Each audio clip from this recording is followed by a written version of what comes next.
Dios mío, ya dónde está compartir.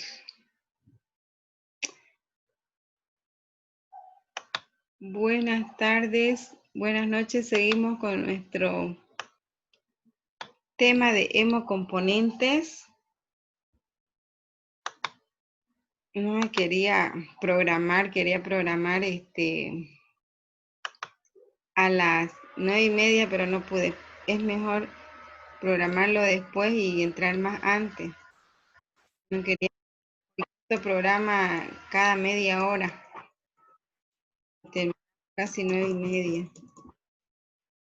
Entonces estábamos ya en lo que es el plasma fresco congelado, en la preparación de los hemocomponentes del banco de sangre.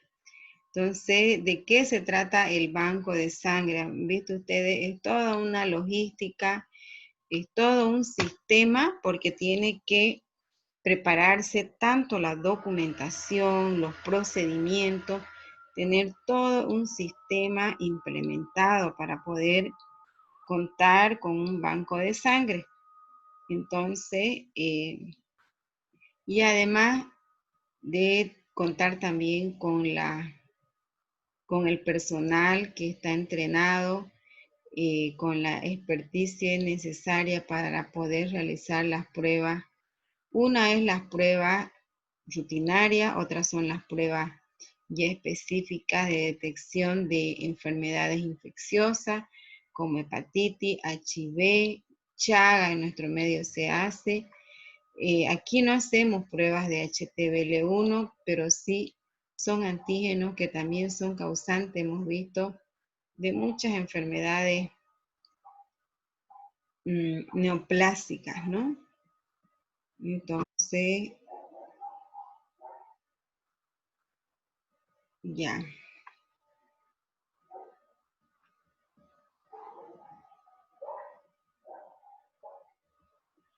Hemos visto cómo se separan las plaquetas.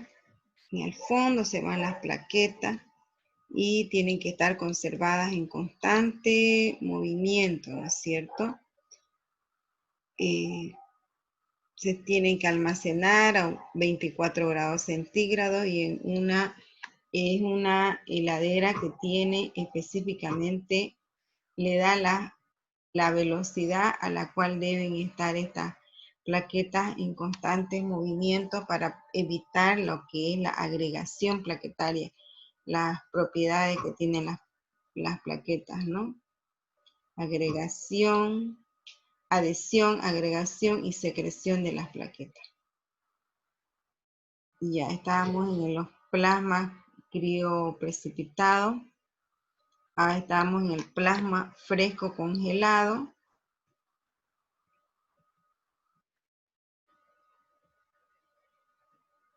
Que deberíamos estar descongelando esta muestra en un recipiente en el cual tenga un baño María, ¿no? Para poder descongelar, habíamos dicho, este plasma congelado, el plasma fresco congelado. Entonces ya estábamos viendo lo que era el precipitado, que es la fracción del plasma insoluble en frío que se obtiene a partir del plasma fresco congelado. Mediante el descongelamiento bajo condiciones controladas. El precipitado es el descongelar una unidad de plasma fresco congelado a 4 grados centígrados en el término de 18 a 24 horas. Una vez descongelada hay que centrifugar la unidad otra vez a 2000 revoluciones por minuto y mediante el procedimiento, ¿no? Es transferir el plasma remanente a una bolsa satélite, ¿no? A esta bolsa se le coloca el rótulo de plasma fresco congelado. El plasma sin crío, perdón, el plasma sin crío, dejando en la bolsa primaria un remanente de 10 a 15 ml de plasma para suspender el crío precipitado. Entonces, el procedimiento se deberá congelar dentro de la hora posterior a su obtención.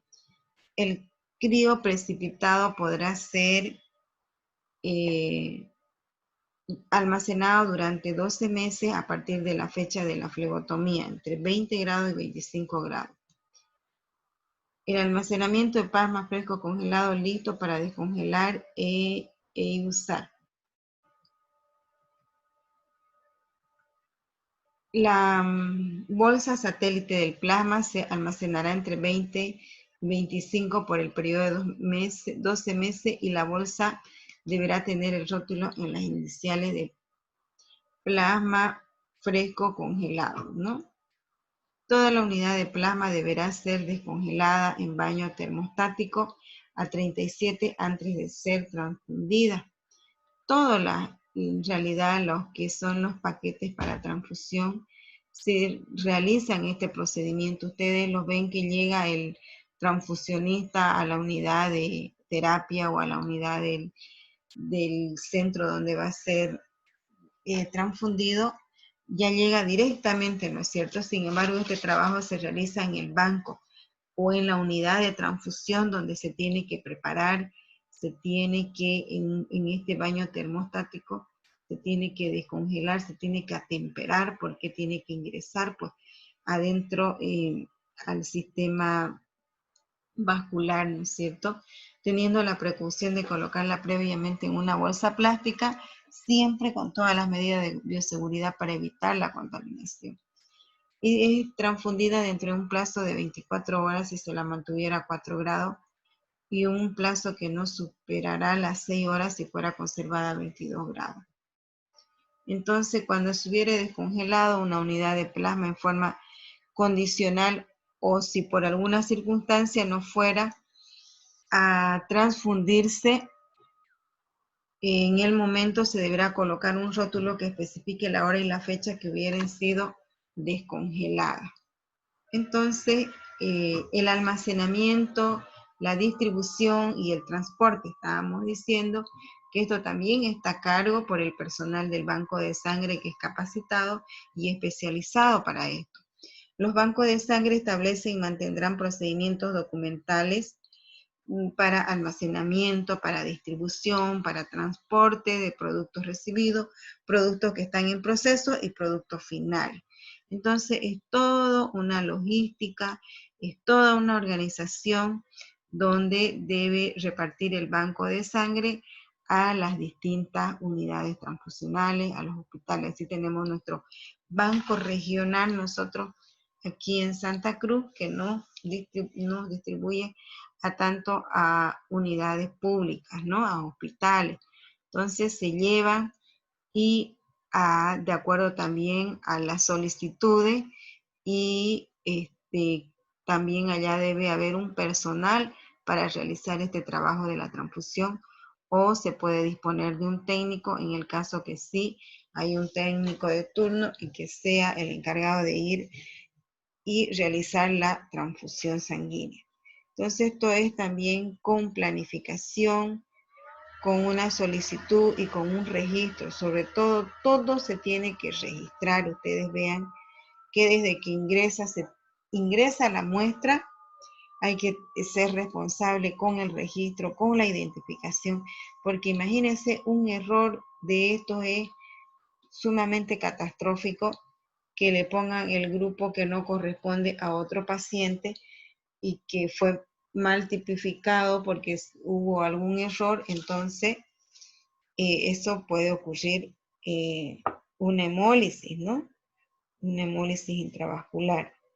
Entonces, es así como se guardan en estos refrigeradores que son especiales, no son refrigeradores comunes y corrientes, los domésticos como tenemos, que tienen una circulación de aire, tienen sus sistemas de, como les digo, poderles medir las temperaturas por dentro y en los distintos compartimientos. Los servicios de banco de sangre usarán el almacenamiento para prevenir el daño o el deterioro de los productos recibidos, productos que están en proceso o productos finales. Por eso es que se lleva de acuerdo a la necesidad. Los servicios de banco de sangre establecerán procedimientos para el almacenamiento de sangre, componentes sanguíneos y sangre desde el momento de la recolección hasta la distribución o su uso. La duración de la temperatura de almacenamiento deberán estar en conformidad con los requerimientos establecidos. Deberán hacerse previsiones para fallas de energía eléctrica y otras dificultades. Lo que yo les decía, contar con un motor auxiliar eléctrico, ¿no? Los refrigeradores para el almacenamiento de sangre y componentes sanguíneos tendrán ventilador para la circulación de aire y de la capacidad y el diseño que asegura que la temperatura apropiada será mantenida en todo el refrigerador. No es como las que tenemos que en una parte nos congela, en otras partes se nos echa a perder. Entonces eso no puede ocurrir en lo que es el laboratorio de banco de sangre. Los refrigeradores y los congeladores de los componentes y de las incubadoras de plaquetas, porque son incubadoras porque están a 24, tendrán un sistema para el seguimiento continuo de la temperatura y un registro cada 4 horas. Entonces hay un personal capacitado, especializado que está haciendo el control de equipo y registrando en planilla, porque aquí no es que lo tiene que hacer y lo hace y por ahí se olvidó, no, tiene que registrarlo. Entonces todo está documentado. La temperatura ambiental en las áreas de almacenamiento abierto deberá ser registrado cada 4 horas. Deberán haber alarmas.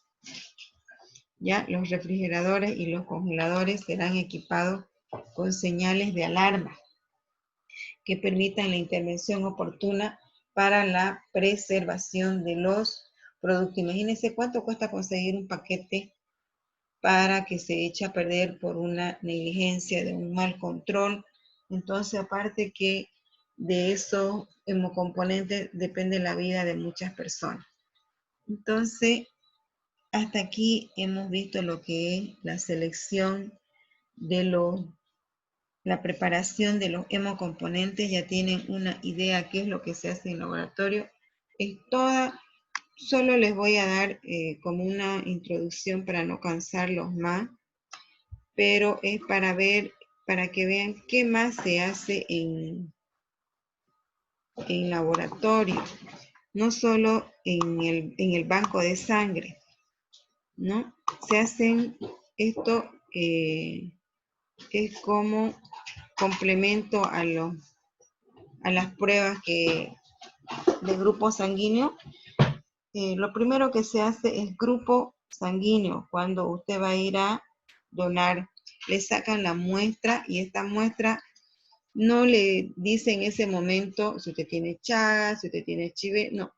Directamente hacen pruebas rápidas y separan para Chagas, para hepatitis B, y luego hacen pruebas confirmatorias por ELISA para lo que son las pruebas de hepatitis A, hepatitis B, hepatitis C, y entonces también hacen pruebas para Chagas, y entonces si es que sale positivo, ya esa muestra entra en cuarentena y ya se libera, se dice, se libera de cuarentena cuando salen los resultados para las enfermedades infecciosas. Entonces las pruebas que se hacen ya específicas en laboratorio son las pruebas de compatibilidad. Es que son un conjunto de procedimientos que deben llevarse a cabo antes de entregar la sangre para transfusión. Entonces, aparte de la de grupo sanguíneo, que es la que conocemos, que la hemos visto, que es la de rutinaria, en nuestra plaquita con los 3 antígenos, hay que hacer la prueba de compatibilidad. Y eso es con una prueba cruzada, que es la que estábamos viendo, que detectamos en el suero. ¿Ya? Las pruebas de compatibilidad involucran la revisión de los registros para orientar del paciente para controlar lo que es la determinación previa del grupo sanguíneo. O sea, se vuelve a realizar No es que ya lo hice y aquí en la hoja dice que es grupo O. Y seguro que O. Tengo yo que comprobar, ¿ya? Que el que voy a ir a poner, vuelvo a comprobar. Y cuando usted va a ir a hacerle a un paciente, también tiene que controlarle ese momento al paciente. Hay veces suceden que en su cartilla, en su historia, está un grupo y no es ese grupo. Entonces que hay que hacer el doble control. Presencia de anticuerpos involucran estas pruebas, detalles transfusionales anteriores y motivo de la transfusión. Hasta donde se nos termine la hora vamos a avanzar esto, pero esto ya es como un complemento, ¿ya? Las pruebas de compatibilidad para la transfusión, las pruebas de compatibilidad involucran determinación de grupo ABO y RH del paciente y la verificación para comprobar si coincide con resultados previos. O sea, se sigue volviendo, es como que yo me tengo que cerciorar, evidentemente, que este paquete está bien tipificado, está con el código del paciente que me indica el registro.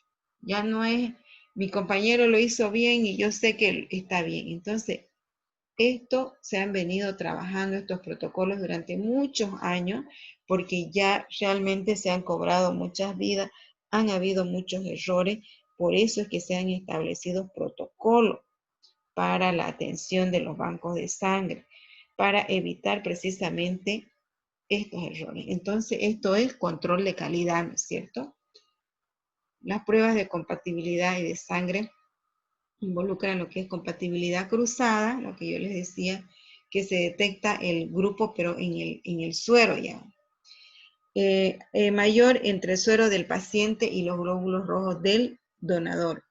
Y el menor entre los glóbulos rojos del paciente y el suero del donante, para detectar anticuerpos séricos y no se esta prueba ya no se realiza. La que se realiza es la mayor, el suero del paciente y los glóbulos rojos del donador. Cuando ustedes van, le sacan una cantidad de muestra de sangre y le dejan en un tubo. Con su suero van a trabajar, con el del donante, ¿no?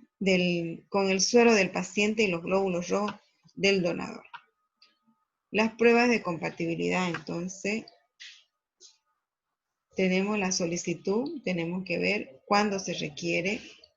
La transfusión se extraen de 5 a 10 ml del paciente en un tubo. Obtener suero para la compatibilidad. La prueba de compatibilidad de sangre es solicitud de sangre, rotular la muestra con nombre completo, tiene que estar eso. Si eso no está, no, aquí algo pasó. Si no lo anotó en el tubo, tampoco lo ha anotado bien. O sea, allá dice Castro y aquí dice Méndez, digamos. No, tiene que estar el mismo.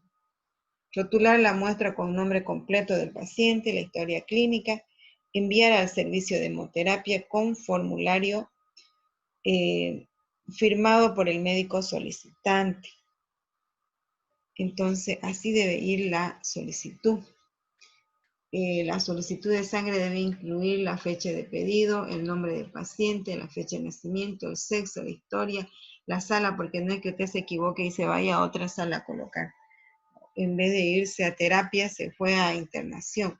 No, tiene que ir bien y usted tiene que leer, porque usted va a ser transfusionista, tiene que leer todos esos datos, ver, verificar, no que le digan, el paciente de la esquina, él es don Benito Suárez. No, usted tiene que ir, que ese paciente que está allá en la esquina o junto a la ventana, tiene ese nombre, hay que verificarlo.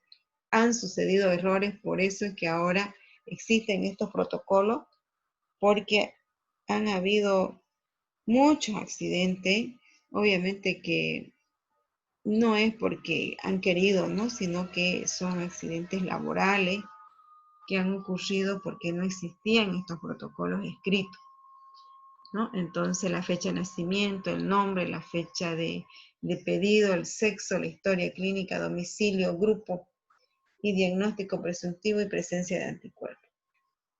Transfusiones previas y antecedentes de reacción.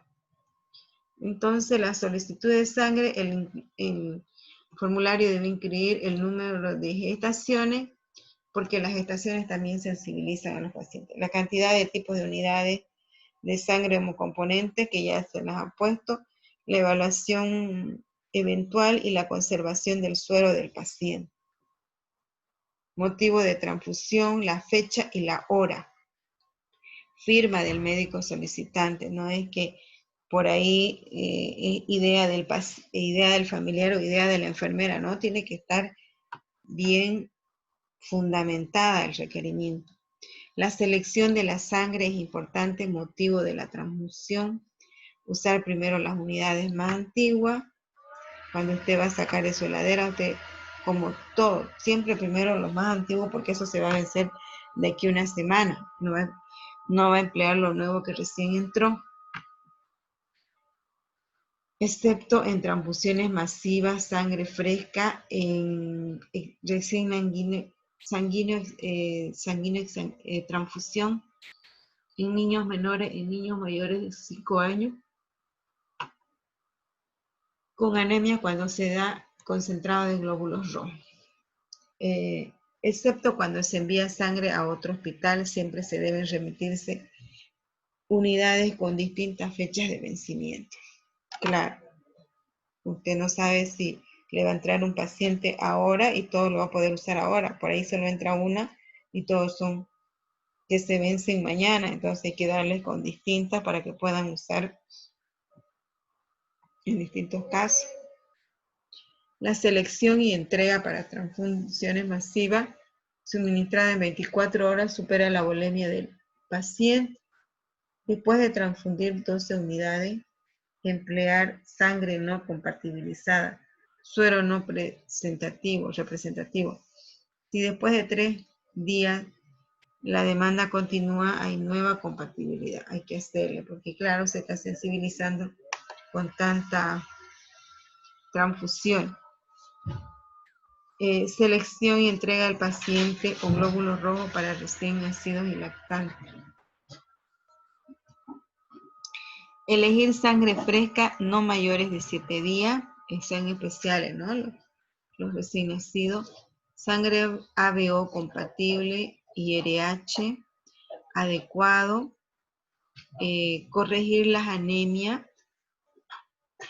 Es necesario en el caso de exsanguíneo transfusión hay enfermedades también que se hacen exsanguíneo transfusión. Hay la selección y entrega de sangre entera o glóbulos rojos para recién nacido y lactante. Cuando es exsanguíneo transfusión, las 4 indicaciones: enfermedad hemolítica recién nacido, debido a la incompatibilidad del grupo RH, y es del grupo RH, el antígeno es el DM, ¿cierto? Se elige sangre RH-D negativo, ABO, compatible con la madre y el niño en el suero materno, para hacerle una sanguínea transfusión. Otra sanguínea transfusión es por ictericia neonatal en otra etiología. De otra, se elige sangre del mismo grupo y RH del niño, o grupo ORH compatible con el suero materno.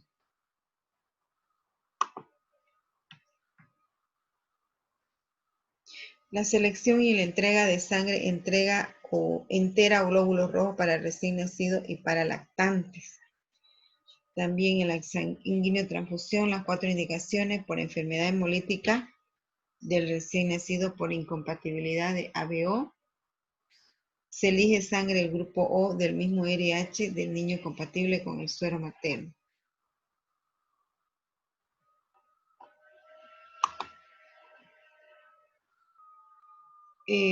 La selección tenemos por presencia de otros anticuerpos RH o no RH, ejemplo, anti-C, anti-KEL, anti-K. Entonces pasa que el grupo RH en los niños es el más, ¿cómo se dice? Es el que nos produce un problema de hemólisis, ¿no? Que se llama la enfermedad hemolítica del recién nacido. Esto es cuando el niño hereda el grupo sanguíneo del padre. Si el padre es grupo RH positivo, él va a heredar el grupo RH positivo. Y la mamá es RH negativo. Quiere decir que en sus eritrocitos no existe el antígeno D.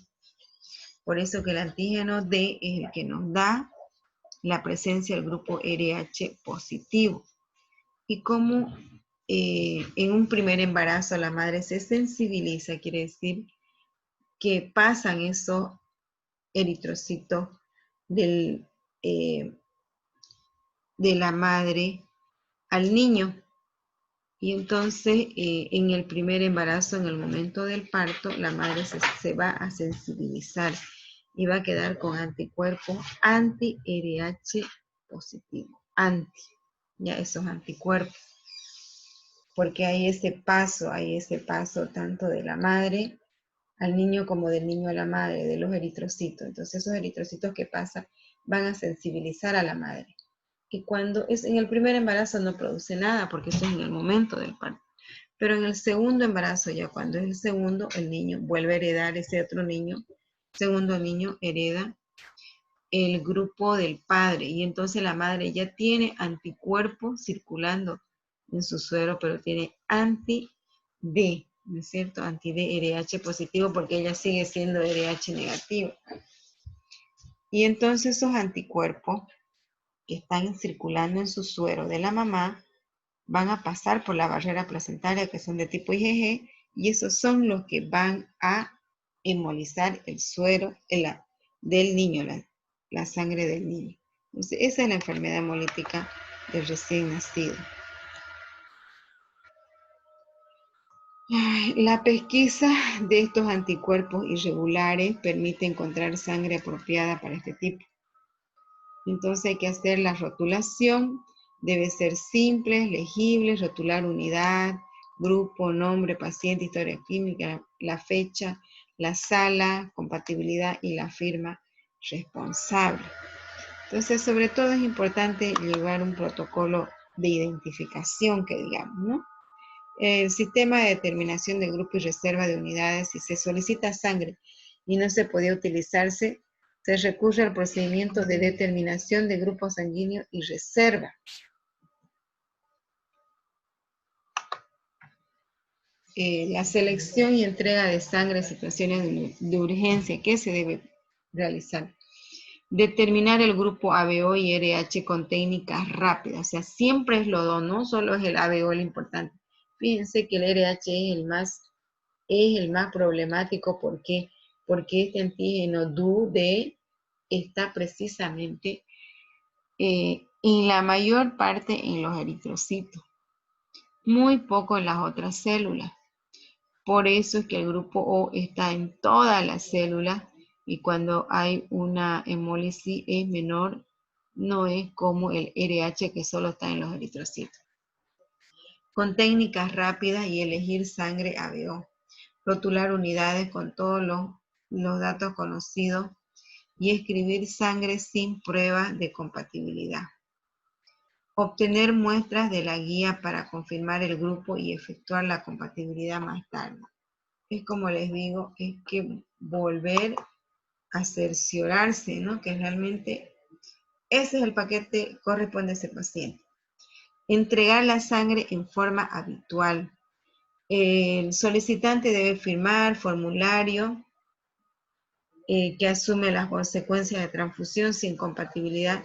Si no es posible anotar un registro, en registro si no se recibe muestra o no se puede determinar el grupo a elegir sangre ORH negativo. Claro, con el negativo no hay problema porque no aglutina nada, pues no tiene el antígeno en su membrana. En emergencia es fundamental evitar el pánico. Se normaliza primero la volemia con cristaloide. ¿Cómo se procede para entregar el plasma fresco? No debe entregarse sangre o plasma sin confirmar grupo de compatibilidad. Lo tenemos seguro, ya lo tenemos eso en cuenta, ¿no es cierto? No es como sacar una muestra y darle al paciente. Hay que volverlo a verificar, hay que volverlo a comprobar.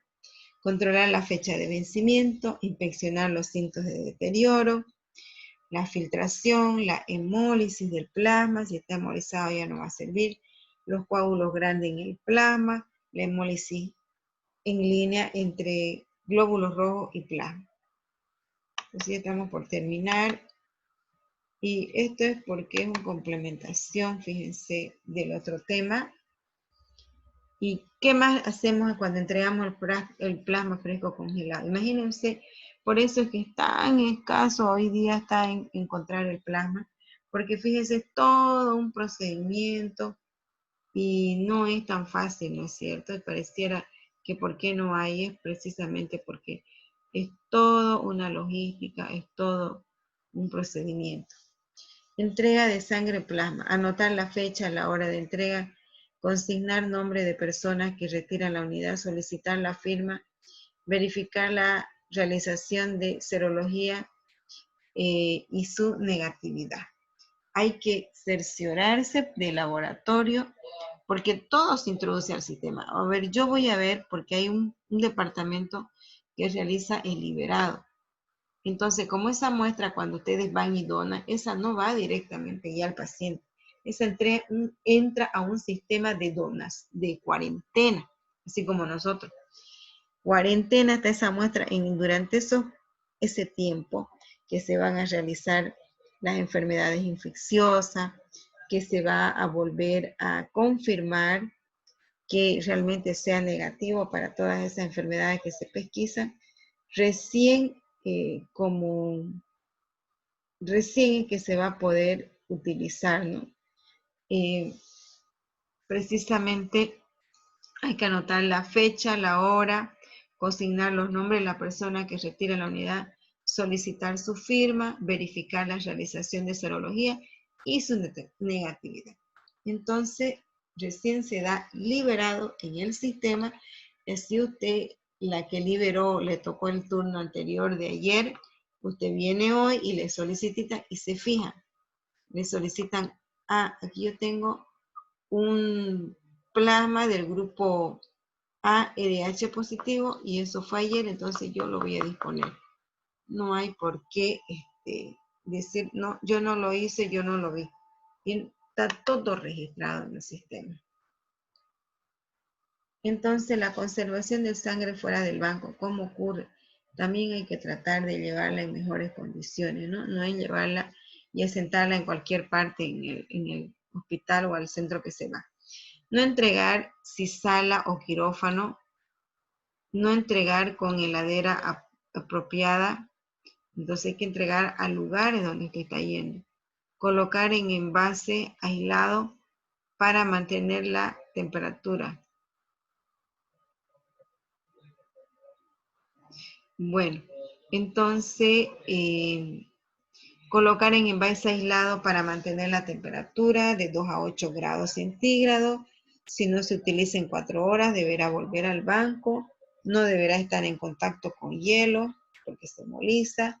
Y la sangre más de 30 minutos a temperatura inadecuada, ya no transfundirse. Entonces no es nomás andar con su muestra por todo lado, como no.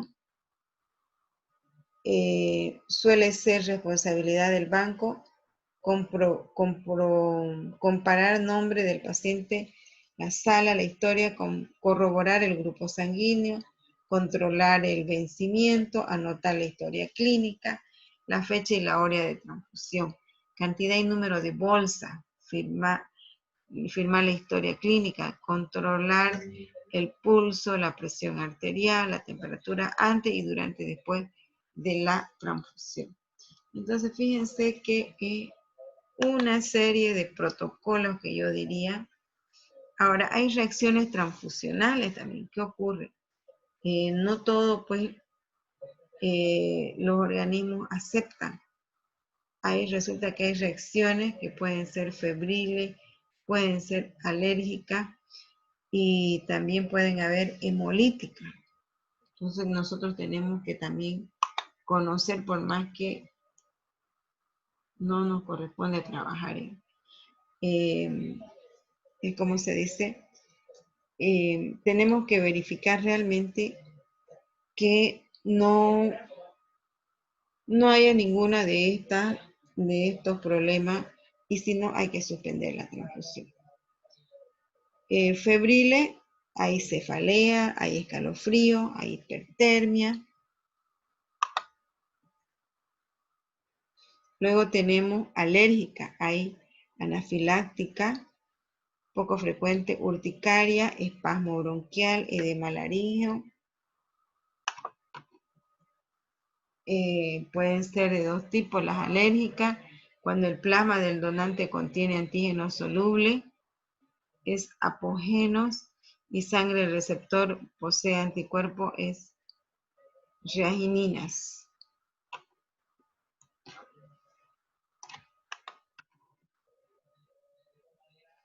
Pueden ser de dos tipos. Cuando el paciente recibe plasma rico en anticuerpos, puede persistir 90 días y en ese lapso vuelve a recibir transfusión con anticuerpos específicos.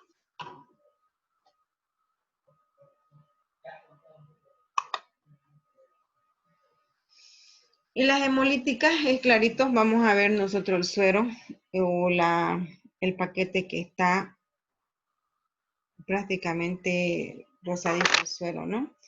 Los anticuerpos séricos del paciente que reaccionan con los antígenos del donante, y los anticuerpos plasmáticos del donante que reaccionan con antígenos del paciente.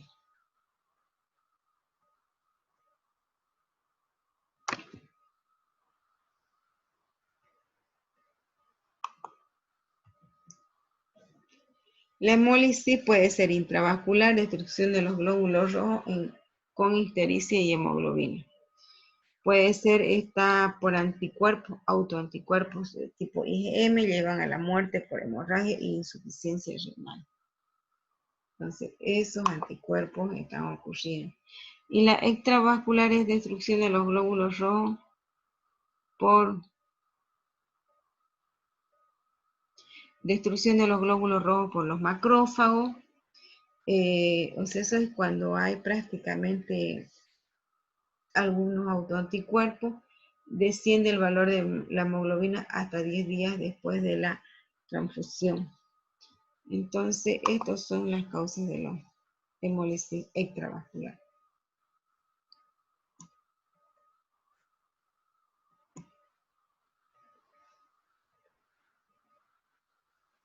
Ante reacciones transfusionales, suspender la transfusión. No vamos a que corra riesgo la vida del paciente, informar al médico, obtener muestras de sangre del paciente con o sin anticoagulante, los glóbulos rojos y plasma del donante. Algo ha podido suceder, entonces que escapa también de nuestras manos, ¿no es cierto?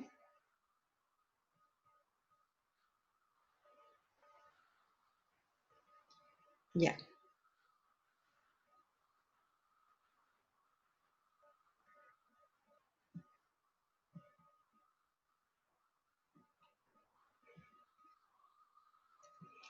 Ya.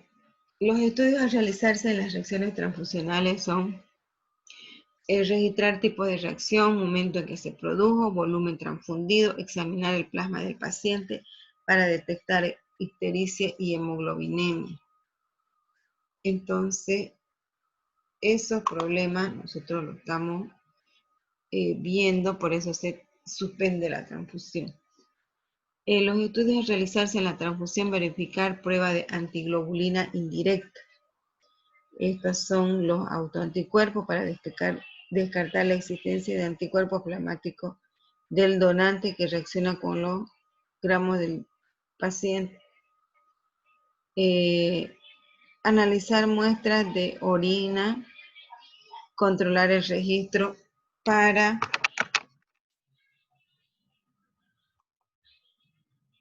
errores.